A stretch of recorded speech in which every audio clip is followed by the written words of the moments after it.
राधे राधे। आज आम जो बद्ध भाव अच्छे तारी भीतर उद्धरिबा पई भगवानकर गोटे वार्ता बा जहा को आम गीता ज्ञान बा गीता पाठ भीतर दे आलोचना करी आसे विगत किछि दिन धरि। आज से कर्म संन्यास योग भीतर को आम प्रवेश करिबा। पंचम अध्याय गुरु गोविंदकर चरण को वंदन करी राधा कृष्णकर चरणार बिंद को ध्यान करी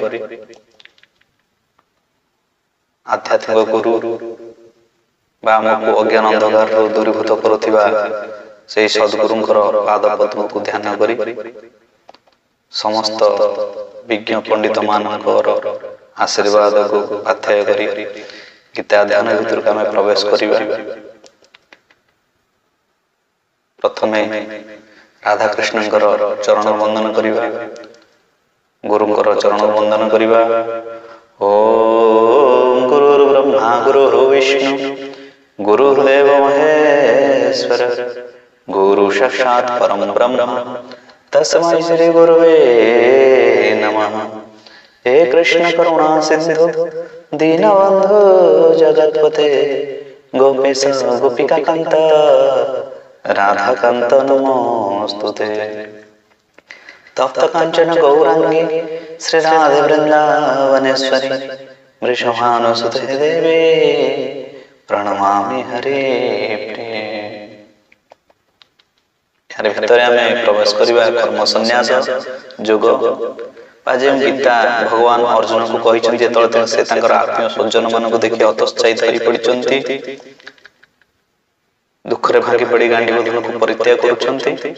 भगवान ताको बुझौछंती बा ताको शिक्षा देउछंती। ताकर मोह सब दूरीभूत हो जाउछि। से भगवान कर शरण रे आसुछंती बा जहा भगवान का निर्देश दउछंती से ही ता करुछंती।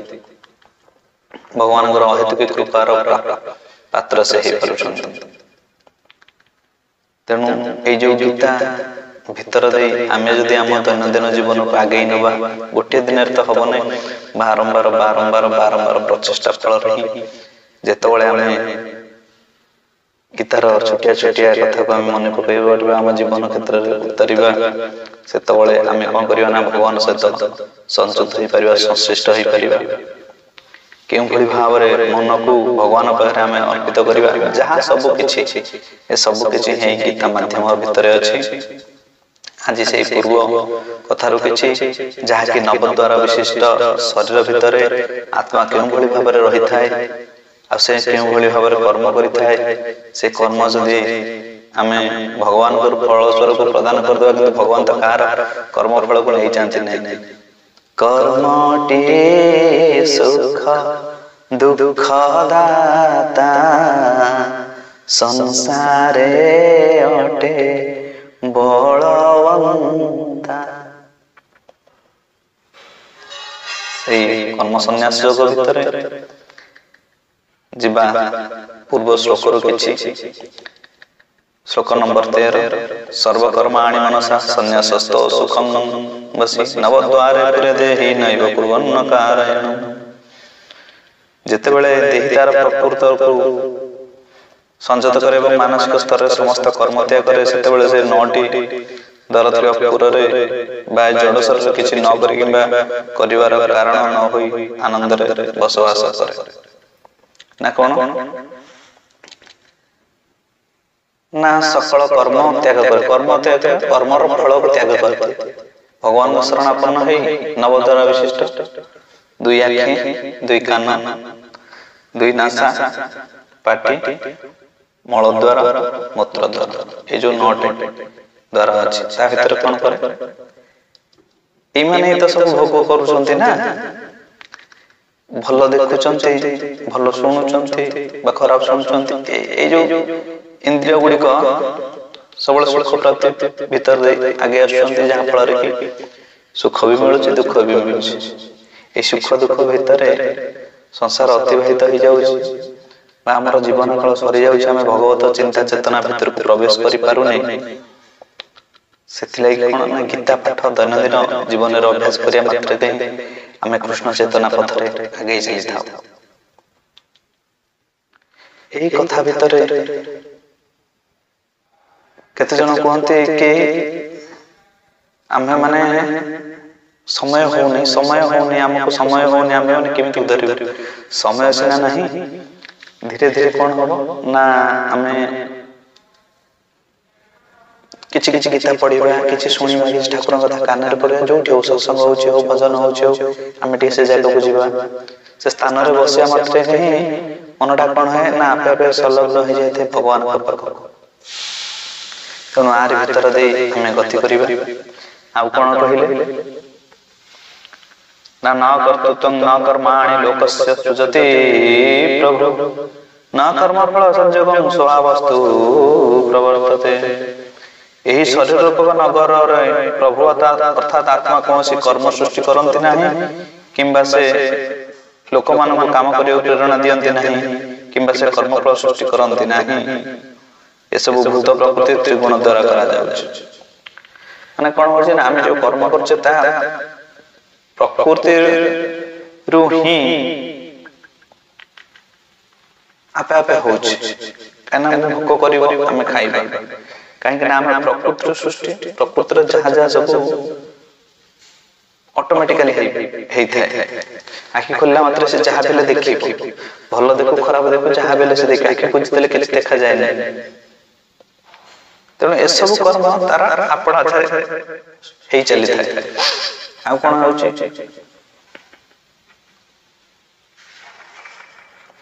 नादते कस्यचित् पापं नैव पापं न चैव सुकृतं विभो अज्ञानेन भूतं ज्ञानं तेन मोह्यन्ति च तव भगवान कहारी कर्मर पुण्य बा पाप फल को ग्रहण करन्ति नाही जीवगणकर अज्ञान अविद्या इस भितर आमे जेतबेले गोटे गोटे बद्ध जीव हो जाई थाउ आमे कोन करो माने बसीभूत हो जाऊ द्वारा ना माया द्वारा हम बसीभूत हो जाई थाउ तेणु माया हम पाखर केमिति दूर हेबो ना ठाकुर कर गोटे कथा ठाकुरंगर गोटे लीला ठाकुरंगर गोटे गुण कीर्तन ए सब आमे गोटे गोटे जदि हम करि चली कोन होछि नामले तो कटत पाप छुटत तन त्रिविध ताप महामाधुरी रूप सार कोटि जन मनहारी नदिया इंदु करुणा सिंधु भक्त जन के प्राण बंधु कीर्तना तनुहारी कीर्तना तनुहारी हमें कौन करुचे ना महाप्रभु श्री चैतन्य कलिजुग जो आसिक हमको शिक्षा देले गोटे नाम महिमा महामंत्र प्रचार कर देले ए महामंत्र भीतर दे हम कोन होचे ना अवश्य हम द्वापर युगर कथा गीता पढुचे किंतु को युग रे पढुचे ना कलिजुग रे तो कलिजुग रे उद्धार पे केवल गोटे जिंस से होचे नाम भगवान कर नाम राम नियम कृष्ण नियम क्यों नाम धरि प्रभु डाकिबो तुमको तुम्हें जे सर्व नाम समस्त नाम होचंदी प्रमुखर गोटे नाम नहीं ताकू क्यों रूप रे केते नाम रे डाके थाए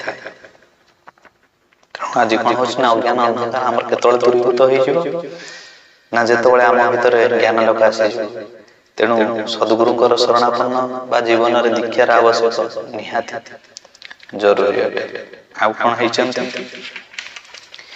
ना ज्ञाने तू तद ज्ञानन जे सन्नासितमात्मना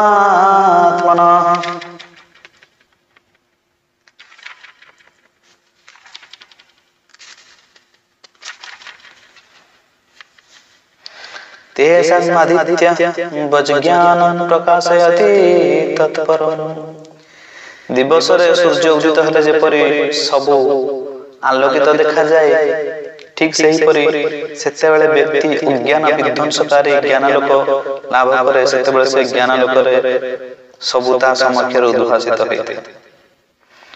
କଣ ନା ଯେଉଁମାନେ କୃଷ୍ଣ ଚେତନାମୟ ହୋଇ ପଡନ୍ତି ବା ନିଜ ଜୀବନକୁ କୃଷ୍ଣ ଚେତନାମୟ କରି ଚାଲନ୍ତି, ସେ କଣ ହୁଅନ୍ତି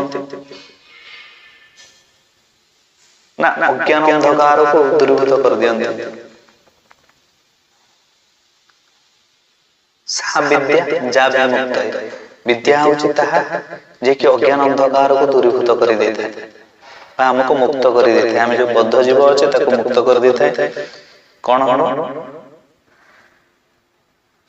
ନା ଯେତେବେଳେ ଆମେ ଭଗବାନଙ୍କର ନାମ ନବା ମାତ୍ରକେ ହିଁ ଜ୍ଞାନ ଲୋକ ସୃଷ୍ଟି ହେଇଥାଏ ବା ଗୁରୁଙ୍କର ନୀତି ନିୟମ ନିର୍ଦ୍ଦେଶରେ ମାନେ ଆମେ ଯେତେବେଳେ କର୍ମ କରିଥାଉ ସେତେବେଳେ ଆମର ଦିବ୍ୟ ଜ୍ଞାନ ସୃଷ୍ଟି ହେଇଥାଏ। ଚକ୍ଷୁ ଦାନ ଦିଲ ଜୟ ଜନ୍ମେ ଜନ୍ମେ ପ୍ରଭୁ ସେ ଦିବ୍ୟ ଜ୍ଞାନ ହୃଦୟ ପ୍ରକାଶିତ, ପ୍ରେମ ଭକ୍ତି ଯାହା ହଇତେ ଅବିଦ୍ୟା ବିନାଶ ଯାତେ, ପ୍ରେମ ଭକ୍ତି ଯାହା ହଇତେ ଅବିଦ୍ୟା ବିନାଶ ଯାତେ, ବେଦ ଗାୟ ଯାହାର ଚରିତ, ଜୟ ଗୁରୁଦେବ ଗୁରୁଦେବ ଗୁରୁଦେବ ଜୟ ଗୁରୁଦେବ। ଜୀବନରେ ଯିଏ ଯାହା ବି କିଛି ନା ପାଇଥାଉ ନା କାହିଁକି ସିଏ ହଉଛନ୍ତି କଣ ନା ସଦ୍ଗୁରୁଙ୍କର କୃପାରେ ପାଇଥାଏ। ଆଜି ଜଣେ ସାଇନ୍ସରେ ଡେଭଲପ କରୁଛି, ସେ ତାର ଗୁରୁଙ୍କ ଠାରୁ ଶିକ୍ଷା କରିକି ହିଁ ସେ ସାଇନ୍ସରେ ଡେଭଲପ କରୁଛି। ଯେକୌଣସି ଆଜି ଜଣେ ଭଲ ମିସ୍ତ୍ରୀଟିଏ ହେଇଛି, ତାର ସିଝାଠୁ ଶିଖିଛି, ସିଏ ବି ଜଣେ କୌଶଳୀ ମିସ୍ତ୍ରୀ ଥିଲା। ଆଜି ଆମେ କମ୍ପ୍ୟୁଟର ପାଖରେ ବସିକରି ଦିନ ଧରି ବିତେଇ ଦଉଛେ, ଘଣ୍ଟା ଘଣ୍ଟା ଧରି, ଆମକୁ ସେତିକି ଆସୁଛି କାହିଁକି ନା ଆମକୁ ବି ଜଣେ କିଏ ଶିଖେଇଥିଲା, ଆମର ଗୁରୁ ଥିଲେ। ପ୍ରତ୍ୟେକଟି କ୍ଷେତ୍ରରେ ଜଣେ ରୋଷେଇ କରୁଛି, ରୋଷେଇ କରିବା ଭିତରେ ତା ମା ବି ତାକୁ ପିଲାବେଳେ ବି ଶିଖେଇଥାଉ ଯେ ରୋଷେଇ ଯାହା ଯେକୌଣସି ଆମେ କର୍ମ କରୁଛେ ନା କାହିଁକି ଆମକୁ କିଏ ଜଣେ ଶିକ୍ଷା ଦେଇଛି। ଆଉ ଅଜ୍ଞାନତାର ଅନ୍ଧକାରରେ ପଥ ପାଏ ନା ଖୋଜି, ଆଉ ଜ୍ଞାନ ମଶାଲ ଜଳାଏ ଡାକିଲ ତୁମେ ଆଜି, ତୁମେ ମୋ ମାତା ତୁମେ ମୋ ପିତା ତୁମେ ପରମ ଗୁରୁ, ଜୀବନ ମୋର ଦଦରାନା ନାଉରି ତୁମେ ଗୁରୁ। ସେ ଗୁରୁଙ୍କର ଶରଣାପନ୍ନ ହେଇ ଆମେ କଣ କରିବା, ଆମର ଦିବ୍ୟ ଜ୍ଞାନ ଆସିଯିବ ନା। ଏଇଠି ବି ଗୀତାର ଆଗକୁ ଆମେ ଶୁଣିବା, ଗୀତା ଭିତରେ କଣ ରହିଥିଲା ନା ସର୍ବଧର୍ମାନ ପରିତ୍ୟଜ୍ୟ ମାମେକଂ ଶରଣଂ ବ୍ରଜ ଅହଂ ତ୍ୱଂ ସର୍ବ ପାପେଭ୍ୟଃ ମୋକ୍ଷୟିଷ୍ୟାମି ମା ଶୁଚ। ତୁମେ ସମସ୍ତ କର୍ମକୁ ପରିତ୍ୟାଗ କରିଦେଇ ମୋର ଶରଣରେ ଆସ, ମୁଁ ଯାହା କହୁଛି ସେଇଟା ସେଇ ହିସାବରେ କର୍ମ କରି ଚାଲ, ଦେଖିବ ମୁଁ ତୁମକୁ ସମସ୍ତ ପାପରୁ ମୁକ୍ତ କରିଦେବି ବା ସମସ୍ତ କର୍ମରୁ ମୁକ୍ତ କରିଦେବି, ପାପ ପୁଣ୍ୟ ସବୁଠାରୁ ମୁକ୍ତ କରିଦେବି, ଯାହା ଭଗବାନ କୃଷ୍ଣଚନ୍ଦ୍ର କୃପା କରି ଅର୍ଜୁନଙ୍କୁ କହିଥିଲେ। ସମସ୍ତ ପାପରୁ ସେ ମୁକ୍ତ କରିଦେବେ। ଏଇ ଯୋଉ କଥା ଭିତର ଦେଇ ଆମେ ଗତି କରି ଚାଲୁଛେ, ଇଏ ହଉଛି ଗୋଟେ ଗୁରୁ ଆଉ ଶିଷ୍ୟର କଥୋପକଥନ। ତେଣୁ ଆମେ ବି ଗୁରୁ ଶିଷ୍ୟ ପରମ୍ପରା କ୍ରମରେ ଆସିକରି ହିଁ ଗୀତା ଜ୍ଞାନକୁ ଆମେ ଅଭ୍ୟାସ କରିଥାଉ। କିଛି ଲୋକ କୁହନ୍ତି ଆମେ ଜୀବନରେ ଗୁରୁ ଗ୍ରହଣ କରିନୁ। ଯଦି ଗୁରୁ ଗ୍ରହଣ କରିନାହାନ୍ତି ତାହେଲେ ତୁରନ୍ତ ଯେତେବେଳେ ଇଚ୍ଛା ହଉଛି ସେତେବେଳେ ନିଅନ୍ତୁ, ବାଧ୍ୟବାଧକତାରେ ନୁହେଁ, ନିଜ ଭିତରେ ଯେତେବେଳେ ଗୋଟିଏ ଆତ୍ମିକ କଲ୍ୟାଣ ଭାବନା ଆସେ ସେତେବେଳେ ସେ ହିଁ ଦୀକ୍ଷା ଗ୍ରହଣ କରିବା ଉଚିତ। ଆଉ ଏ ଯୋଉ ଗୁରୁ ଶିଷ୍ୟଙ୍କର କଥୋପକଥନ ବା ଶ୍ରୀମଦ୍ ଭଗବତ ଗୀତା, ତାପରେ ହିଁ ତା ଭିତରେ ଆସିଯିବ ଗୋଟେ ଇଚ୍ଛା, ଗୋଟେ ଶକ୍ତି। କାହିଁକି ନା ଆମେ ବି ପୁଣ୍ୟ କରୁଛେ, ଆମେ ବି ପାପ କରୁଛେ, କାହିଁକି ନା ଏ ପ୍ରକୃତି ଭିତରୁ ଆସୁଛି, ଆମକୁ ଭୋକ କରୁଛି, ଆମେ ଖାଉଛେ, ଆମେ ତ ପବନ ଆହାର କରିପାରିବା ନାହିଁ, ଜଳ ଆହାର ତ କରିକି ରହିପାରିବା ନାହିଁ, କଣ କରୁଛେ ନା ଯଦି ଆମେ ଗୋଟେ ଶାକାହାରୀ, ଆମେ ମାଂସ ଖାଉନେ, ଆଜି ଯେ ଦୟା କୃଷ୍ଣ ନାମ ସର୍ବଧର୍ମ ସାର, ଜୀବମାନଙ୍କ ପ୍ରତି ଦୟା କରିବା ଆଉ କୃଷ୍ଣ ନାମ ଇଏ ହଉଛି କଳିଯୁଗରେ ସାର। କିନ୍ତୁ ଯଦି ଆମେ କଣ କରୁଛେ ନା ଗୋଟେ ଖାଉଛେ ଫଳ, ସିଏ ପ୍ରଯୁଜ୍ୟ, କିନ୍ତୁ ଆମେ ଗୋଟେ ଗଛକୁ ଗୋଟେ ଗଛର ଗୋଟେ ପତ୍ର ଆଣୁଛେ ଶାଗ କରି ଖାଉଛେ, ସେ ଗଛଟାକୁ ଆମେ ଛିଣ୍ଡଉଛେ ଭାଙ୍ଗୁଛେ, ତାକୁ କଣ କଷ୍ଟ ହଉନି? ଆମେ ପର ବୁଝେଇଛେ, ଆମେ ଭୋଜନ ପାଇଁ ଆମେ ଯାହା ଉପରେ ହେଲେ ବି ଆମେ ଗୋଟେ ପାଥେୟ କରୁଛେ। ତେଣୁ ଏ ସବୁ କର୍ମ ଆମ ପ୍ରକୃତିର ଭିତରେ ହଉଛି, ତା ଦ୍ୱାରା ଆମେ ବି କିଛି ନା କିଛି ପାପ କର୍ମ କରି ଚାଲୁଛେ, ଶାକାହାରୀ ହୁଅ କିମ୍ବା ମାଂସାହାରୀ ହୁଅ। କାହିଁକି? ଆଉ ଜଣେ ମାଂସାହାରୀ ହେଲା ବେଳକୁ ଯଦି ଗୋଟେ କିଛି ମାଛଟେ କୁକୁଡ଼ାଟେ ଖାଉଛି, ଛେଳିଟେ ଖାଉଛି, ଦୌଡ଼ି ଚାଲି ଯାଉଛି, ହେ ଜୀବଟା ଯନ୍ତ୍ରଣା ଭିତରେ ଦୌଡ଼ି ଚାଲି ଯାଉଛି, ଆହା କେତେ ଦୁଃଖ, ତାକୁ ମାରି ଦଉଛନ୍ତି। କିନ୍ତୁ ଥରେ ଭାବନ୍ତୁ ଦେଖି, ଗୋଟେ ଗଛଟେ ଚାଲି ପାରୁନି, ଆମେ ତା ଦେହରେ କିଛିଟା ପତ୍ର ଭାଙ୍ଗି ଆଣୁଛେ, ଶାଗ କରିକି ଖାଉଛେ, ତାକୁ କଣ କଷ୍ଟ? ସମସ୍ତଙ୍କୁ କଷ୍ଟ ହଉଛି, ଯାହାର ଜୀବନ ଅଛି ତା ଦେହରେ ଆମେ କିଛି ନା କିଛି ଇଏ କଲେ କଷ୍ଟ ହୋଇଥାଏ। କିନ୍ତୁ ଯେପରି ଅନ୍ନ ସେପରି ମନ, ଆମେ ଖାଇବା ଯେମିତି ଆମର ଗୁଣ ହେଉଛନ୍ତି ଶରୀର ପାଇଁ, ଆମେ ଖାଦ୍ୟ ଆମର ନିହାତି ଆବଶ୍ୟକ। ଏହି ଖାଦ୍ୟ ଛୋଟ ଛୋଟ ପ୍ରତ୍ୟେକଟି ଛୋଟ ଛୋଟ ଜିନିଷ ଯାହା ଆମର ନିହାତି ଆବଶ୍ୟକ, ତା ଭିତରେ ଦେଇ ଗଲେ ବି ଆମେ କିଛି ନା କିଛି ପୁଣ୍ୟ କରୁଛେ, କିଛି ନା କିଛି ପାପ କରୁଛେ। এই ପାପ ପୁଣ୍ୟ ଆମକୁ ଆମ ଭୌତିକରୁ ମିଳୁଛି, ଯାହାକି ଏଠି ଭଗବାନ କହିଛନ୍ତି ଯେ କି ପ୍ରକୃତି ହିଁ ଆମକୁ ପାପ ଆଉ ପୁଣ୍ୟ କର୍ମ ଭିତରେ ଦେଇ ଆମକୁ ନେଇ ଯାଇଥାଏ। ତେଣୁ ଆଉ କଣ କହିଲେ ନା ତତ୍ ବୁଦ୍ଧୟ ତଦାତ୍ମାନ ସ୍ଥନେ ଷ୍ଟାସ୍ତତ୍ ପରାୟଣଃ ଗଚ୍ଛन्ति ପୁନରାବୃତ୍ତି ଜ୍ଞାନୀ ନିର୍ଧୂତ କଳମଷା। ଯେତେବେଳେ ବ୍ୟକ୍ତି ମନର ବୁଦ୍ଧି, ଶ୍ରଦ୍ଧା ବା ବିଶ୍ୱାସ ଏବଂ ଶରଣାଗତି ଭଗବାନଙ୍କ ଠାରେ ସ୍ଥିର ବା ଦୃଢ଼ ହୋଇଯାଏ, ସେତେବେଳେ ସେ ପୂର୍ଣ୍ଣ ଜ୍ଞାନ ବଳରେ ସମ୍ପୂର୍ଣ୍ଣ ରୂପେ ପାପରୁ ମୁକ୍ତ ହୋଇଯାଏ ଏବଂ ଏହିପରି ଭାବରେ ସେ ସିଧା ମୁକ୍ତି ପଥରେ ପଥିତ। କୃଷ୍ଣ ବନ୍ଦେ ଜଗଦ୍ଗୁରୁ। ତେଣୁ ଯେ ଭଗବାନଙ୍କର କଥା ବା ଗୁରୁଙ୍କର ନିର୍ଦ୍ଦେଶରେ, ଆଧ୍ୟାତ୍ମିକ ଗୁରୁ ତାଙ୍କ ନିର୍ଦ୍ଦେଶରେ ଯେ ଚାଲିଥାଏ, ତା ଜୀବନର ଉନ୍ନତି ଘଟିଥାଏ। ଆଜିର ବିଷୟବସ୍ତୁ ଆମେ ଏଇଠି ରଖିବା। ସମସ୍ତେ ଜୀବନରେ ଗୁରୁ ଗ୍ରହଣ କରିବା, ଗୁରୁଙ୍କର ଶରଣ ପୂର୍ଣ୍ଣ ହେବା। हरि कृपा गुरु मिले गोविंद राधे, गुरु कृपा हरि मिले वेद बताते। हरिଙ୍କର କୃପା ହେଲେ ଗୁରୁ ମିଳିଥାନ୍ତି, ଆଉ ଗୁରୁଙ୍କର କୃପା ହେଲେ ସମସ୍ତ ବେଦ ତତ୍ତ୍ୱ ବା ଭଗବାନ କିଏ ଆମେ ତାକୁ ଜାଣିପାରିଥାଉ। ତେଣୁ ସେଇ ସଦ୍ଗୁରୁଙ୍କର ଶରଣାପନ୍ନ ହେଇ ଆଜିର ଗୀତାଧ୍ୟାୟକୁ ଏଇଠି ରଖିବା। ଭୀମସ୍ୟାବିରଣ ମନେର ବିମତି ଭ୍ରମ ଯଦି ଶୁଦ୍ଧଙ୍ଗ ଶୁଦ୍ଧ ବା ଦୋଷ। ଜୟ ଜୟ ଶ୍ରୀ ରାଧେ।